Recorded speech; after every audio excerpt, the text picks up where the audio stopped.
Hello everyone. Our next topic is linkage maps, or it is also called as chromosome maps, or it is also called as genetic maps. So here, what is this linkage maps? You already know what is linkage. So linkage means the presence of genes, okay, different genes on the same chromosome. So here, what linkage maps tells us? So it is a linear graphic representation of the sequence and relative distance of various genes present in a chromosome. So in a chromosome, if genes are present, 2 or 3 genes are present on one chromosome, so it will show the representation and the sequence of genes and what is the distance between these genes. So this is same like maps and distances you have done in 10th standard mathematics. Okay, their maps and distances you have done. So there here you can see the same thing. So between two genes, what is the distance between them?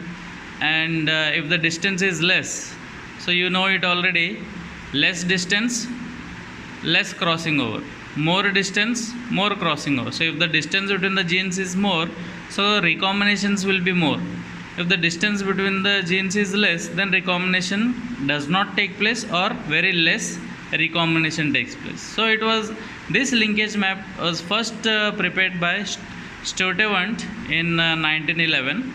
So he was the first person to make such a chromosome map or linkage maps in Drosophila. Then this is measured in map units. So this distance between the genes is measured in map units, and this map units is after T.H. Morgan, because Morgan is considered as father of experimental genetics.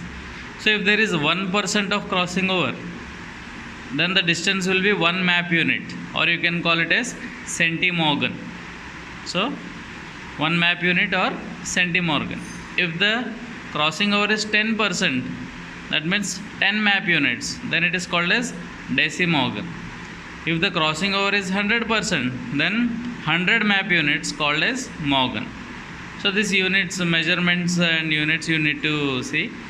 So in maps and distances you might have done, okay, centimeter in centimeters or whatever measurement they have given. So one of the example I will be showing you. So the recombination frequencies between, okay, so recombination frequencies between so this is in Drosophila.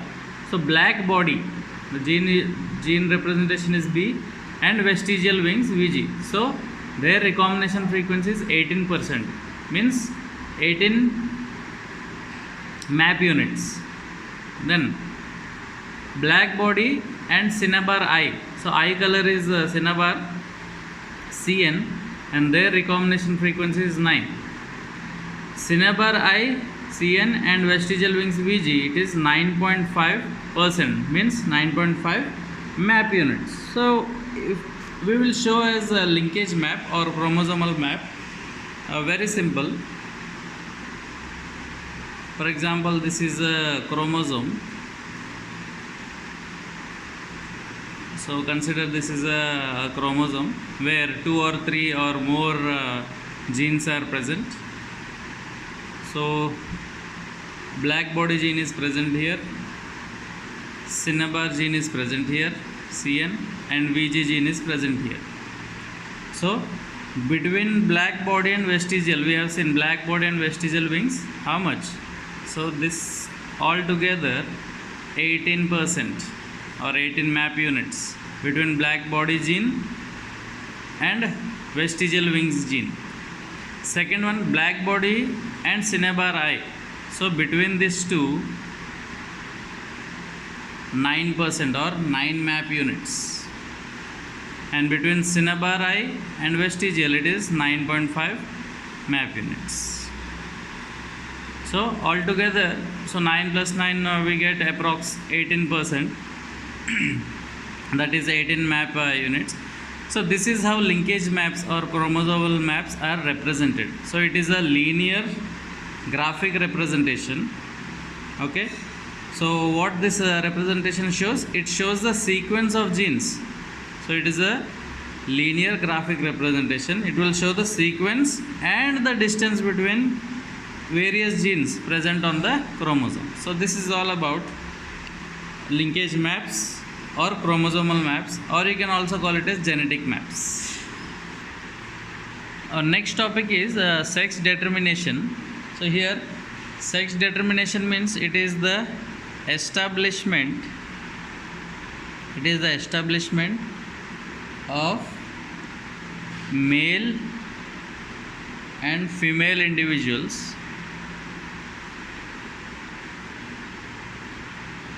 you know it already in 10th standard you have done, or male and female organs of an individual. So here sex determination means it is the establishment of male and female individual. So here if male contains X and Y chromosome, female has X and X chromosomes. So when they combine together, so it will be 50% males or 50 chances of males and 50% chances of females. So like that, sex determination, establishment of male and female individuals or male and female organs. In some cases it is only organs, not the complete individual. So sex determination tells us about which sex or which gender will be the offspring. So here there are so many mechanisms of sex determination. I want you to take this one as your homework. Mechanism of sex determination. I'll be writing the methods. So first one is environmental sex determination.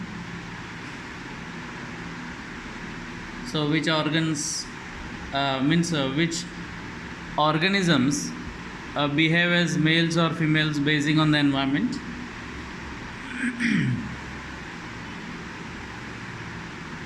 So in environmental sex determination, so one of the type is association with females. That means females will decide whether the next one will be male or female. Association with females.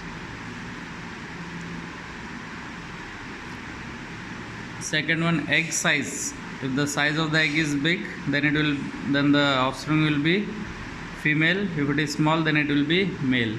Then temperature, incubation temperature. So it depends. In various reptiles, if temperature is high, it will be female. Temperature is low, it will be male.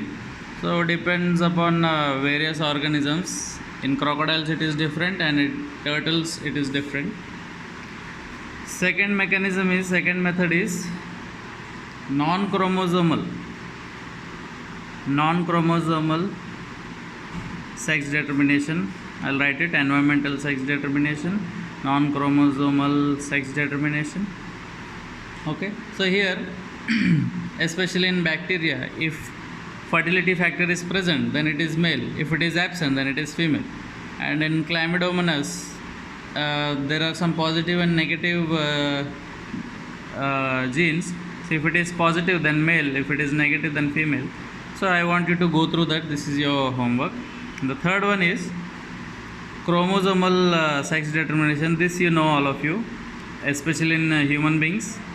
XX, then it is female. XY, that is male. Chromosomal sex determination. So also in chromosomal sex determination, there are various types. I think there are 5 types. I want you to go through this all 5 types. Chromosomal sex determination types. So one is XX XY type.